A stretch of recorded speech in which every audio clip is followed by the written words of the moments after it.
Guys, if you're watching the video, I'm just letting you know right now, we're diving right into spoiler chat. Yep. We're going to dive a little bit into what we think could come up in Endgame and how this connects, and some scenes in the movie that were likable and dislikable. And diving a little deeper into some of the things we didn't like and what we did like. Especially Ronin. I mean, I was like, dude, he was willing to go to the ends of the earth to get that Infinity Stone. Right. And he kind of just like hit the brakes So when he was there. Yeah, he's like on the edge of...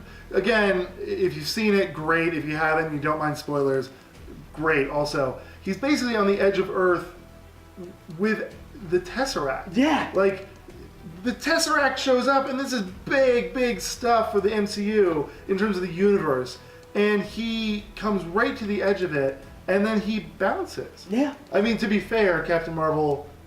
like tore through his ships. Yes. I mean, she tore his army up. She really came in power. I think he came in with about 6 mega ships. Big, and made it out with 2. Yeah, it was pretty bad. I get it, but come on, Ronin, it just doesn't seem very in character. No, and I'm kind of like, are we going to see more growth from him in Endgame? Because this, again, going back to the bridge movie thing, all of this felt like the prequel to Endgame. Mm-hmm. Like, this felt like... It felt like a prequel to Endgame and a tease to Marvel's next big phase after Phase 4, where they're gonna go, and hopefully it seems like they're scooting towards Secret Invasion. Yeah, they're not doing Secret Invasion. I don't know what they're doing. Dude, they've got to be doing Secret Invasion. Otherwise, it was just basically they retconned the Skrulls to be refugees. Yeah, that's it. They're the good guys in the war, and it's over. This does go again spoiler territory, but it's like there's. And this was an interesting thing to do. Mm-hmm. They essentially made a parallel from, in my eyes, the U.S. and Middle East conflicts, where the U.S. are the Kree and the Middle Eastern countries are the Skrulls. And it's like everyone calls them terrorists, and that they're the bad guys and they're evil. And then when you actually get to know them, it's really like, no, we've been overpowered by this massive empire. Mm-hmm. And it's like, okay, I see what you're doing there, and it's cool to bring a parallel there. But man, the Kree are not bitches, man. I mean, correct me if I'm wrong, they both start out as supreme empires. Yes.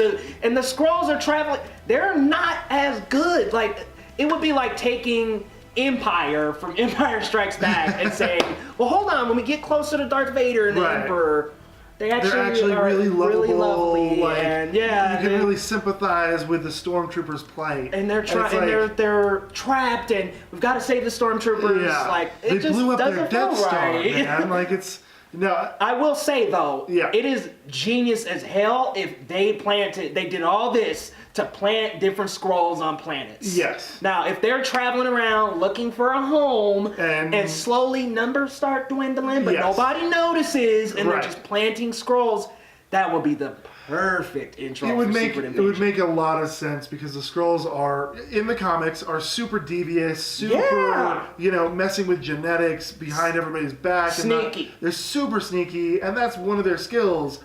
I would like to see that. Yeah, I would have loved to see some of that. And you see a little at the beginning, but then it turns to this very sympathetic story, and then it's like, all right, but the Skrulls are bad guys. Yeah, like they're supposed to be blowing shit up too. You know what I mean? Like, and when Ronin, like what I thought when Jan Rog dialed in Ronin, I thought that was going to be a conflict back, like Guardians of the Galaxy 1 style, big giant space conflict. But it just turned out to be, well, the Krees are the big bad guys, and the whole time they've been picking on the Skrulls, and I'm like, they're kind of the bullies of the universe. Oh, yeah. It's like, all right, and that is true to the comics as well. They're bullies. The Kree are not good people or good alien, like, it's not a great race of, like, benevolent people. No way. They made them seem that way in the beginning. Yeah, which is great. They're nice and shiny and they look great and all this stuff, but it's, I don't know. We'll see, again, if we don't get a Secret Invasion tease at least. It's gotta be Secret Invasion.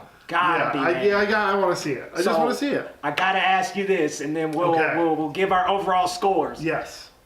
What is your one prediction after seeing this movie for Endgame? All right. I have Loaded. I got a silly one. Okay, let's hear it. And I think Goose the cat or the Flurgan, I think is what they call it, is going to play a weirdly important role in Endgame.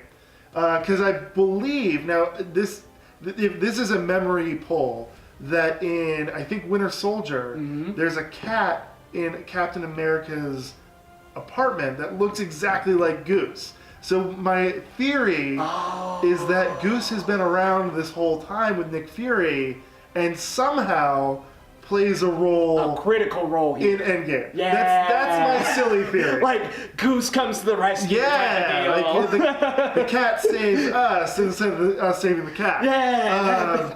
But here's my real theory, and this kind of goes into the end credits a little bit.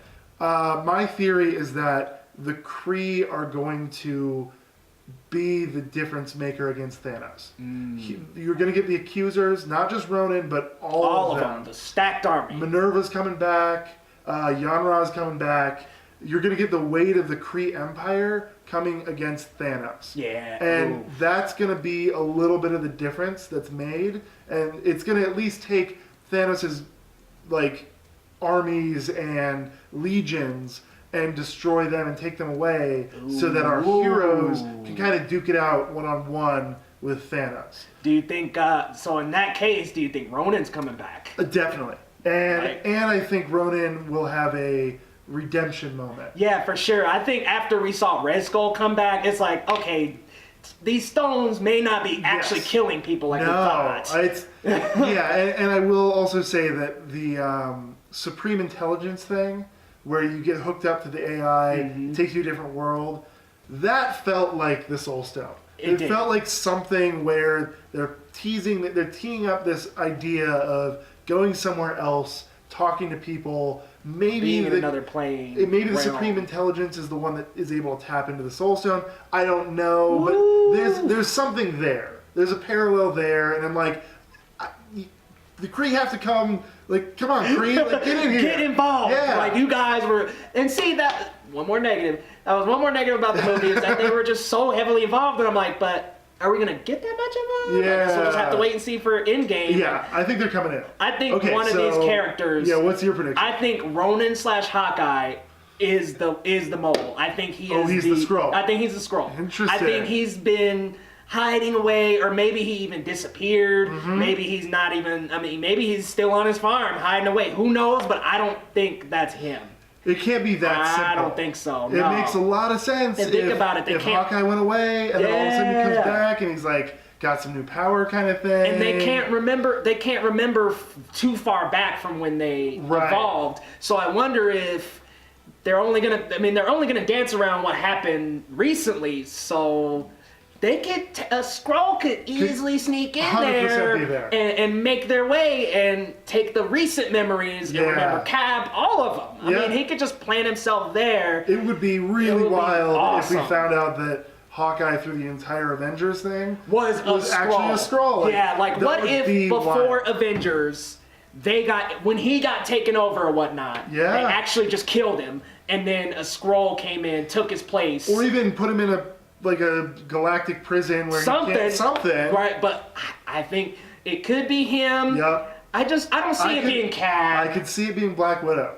I don't. It could be, because again, in Secret Invasion in the comics, they use Spider-Woman as kind of the Skrull thing. It's the Queen Skrull. They switch the bodies domino places. So there's kind of the parallel there. I don't know. That would be a cool twist. Black Widow is always kind of all over the place. And I think in Earth's Mightiest, wasn't it Cap? I think it was Cap. It could have been, yeah. Yeah, I think the first Skrull to be revealed in that one, it was like the very end of an episode, and like the Skrull dials in the army. Yeah, you're right. It was Cap. Guess what, guys? I'm here. I've infiltrated. It's time. Either way, like what we're both saying is, the Kree need to get involved. And somebody's a Skrull. I mean, there's no way. Like, why? I think, to be honest, I think the whole refugee thing was a front. I'm being real. I think it was a front. I think it's a way, it's a manipulation to get their people to safety. And once they have a little bit of safety and a little bit of time, they're going to, work their magic and shapeshift their way into our society and infiltrate. They could be anywhere, guys. They could be anywhere. So check your cousins, brothers. They could be a Skrull. You don't know. You don't even know. But out of 10, man, what you giving this one? I went back and forth on this a little bit. I give it, because it's MCU, it's a 7 out of 10. It's a weak 7 out of 10. I should clarify. Ooh, you're gonna go lower to 7? No, but it's like it's not a high 7. It's like 7.00001. Yeah. It's not edging on a. I thought it was etching a little bit between, especially the moments between Sam Jackson and Brie Larson, Yes. was etching between the 7.5. Could have almost hit 8 territory if we just would have gotten more. A little bit extra. Yeah. There's just, and one of the good things that you mentioned was the world building. Unfortunately, it kind of hurts the movie, right? Because it's a weird trade-off. It helps the universe, hurts the movie. Yeah, man. Which again, the thing I'm giving a 7 for, it's a bridge movie. It's meant to hold you over and intro a whole part of the world, so that you can go watch Endgame and have no intro half hour. Exactly, of the movie. man. So they don't have to slap it into Endgame and Yeah. waste any real estate there. I gotta say the same, man. I'm a hard 7. I thought they just needed to dial the character interactions up a lot more and give some time to the characters. Give us some time to develop with them, because the Kree have been mentioned before, but we just need some more context of what they're doing here, what happened to them, why are they not involved in Guardians. Like, we just need a little bit more explanation on a lot of these characters. A little more interconnectivity. Yeah. Like, there's a lot of characters that we've seen and know and heard of, but we don't really see how they eventually get to where we want them to be, or where we meet them. I guess it's funny to say that because it's the timeline wise, but where we meet them the first time is 20 years later. It's really different from where we see them in Captain Marvel, and there's not a lot of actual information of how they get to that point. Because, I mean, in Guardians, we really just see Ronin. Yeah. I mean, we don't. He's got backers. He's got his destroyers and whatnot, but we don't see them. No. And we don't see any other Kree besides them. There's a couple little people wandering around, but it's like it's not featured. There's nothing big. What happened? Right. Like, that's the big question. What happened between Captain Marvel and I guess Guardians of the Galaxy? Yeah. Really. Let's tie the knot, Marvel. Yeah, I'm sure they will for Endgame. Yeah. And guys, stick around because we will have a lot of discussion about Endgame. But guys, this has been Leo and Stu here from Geekly Goods. As usual, drop your thoughts in the comments, and we will see you next time. Be sure to like, subscribe, and follow Geekly Goods on all social media platforms, and grab something from our store. We take $1 of every purchase and donate it to arts education to keep arts in the classrooms. We'll see you next time.